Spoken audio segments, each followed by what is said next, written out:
जय शंभु आपणकर अंचल निश्चित यही गछ थी आपड़ देखिथे प्रत्येक एरिया रे गछ मिले ए गछ को साधारण भाषा रे कांचन गछ कह जाए अंचल भेद भिन्न हो पारे आपणकर अंचल आउ कि कहुई पारे तेरे देखु ए गछर पत्र को सते जेपरी आम शरीर गोटे अंग भीतर अंतर अंग भली तैयारी करी प्रकृति एमती सृष्टि करी चमत्कार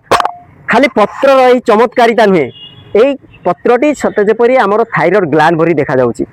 आमर फुसफुस भली लागुची यार उपकार मध्य जेपरी आकार सेपरी उपकार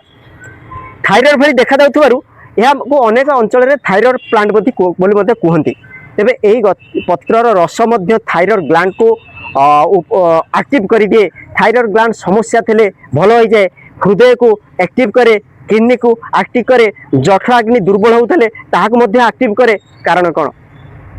ए पावरफुल प्रकृति ए शक्तिशाली पावरफुल एंटी ऑक्सीडेंट गुण देछि उद्भिदर जो गुण भितर यार बहुत गुटे अनेक गुण अच्छी यहाँ को जदि सबुदिन आम पान करुचे यार रस को तेबे यह सुगर लेवल को बैलेंस करे डायबिटीज को कंट्रोल रखे जठराग्नि को एक्टिव करने द्वारा कौन हुए ना आमर मल ठीक से सफा हुए जहाँफल कन्स्टिपेशन भली समस्या आसे नहीं तेणुक यहाँ किपरि खाइबे यही गछर 4-5टी पत्र कलेक्शन करूँ 8-10टी हेले किसी असुविधा नहीं पत्रर साइज अनुसार भल भाव में छेची दिंतु भल कि चुपुड़ी की रस बाहर कर दिंतु खदड़ गुड़ा फोपाड़ी दिंतु से रस को प्लेन किसी न मिसेकी 2 चामच 3 चामच जी मिल पारुची ताको पान करंतु यही पत्र को पानी रे फुटेगिरी आर जो काढ़ा जी प्रस्तुत कर पान करुँच तेरे यह अद्भुत शक्ति दिए अद्भुत उपकार दिए जदि भी आपण पाखे थायरॉइड समस्या अच्छी गोटे एक्टिविटी करेंगे यौगिक प्रक्रिया यह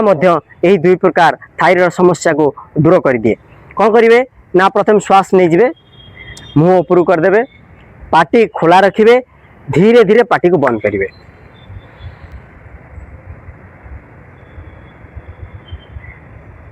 आराम से खोलुंट धीरे धीरे दाबिकी बंद करेंगे देखिए आप घंटिका गुड़ा भिड़ी हम थायरॉइड उपरे प्रभाव पड़ो यह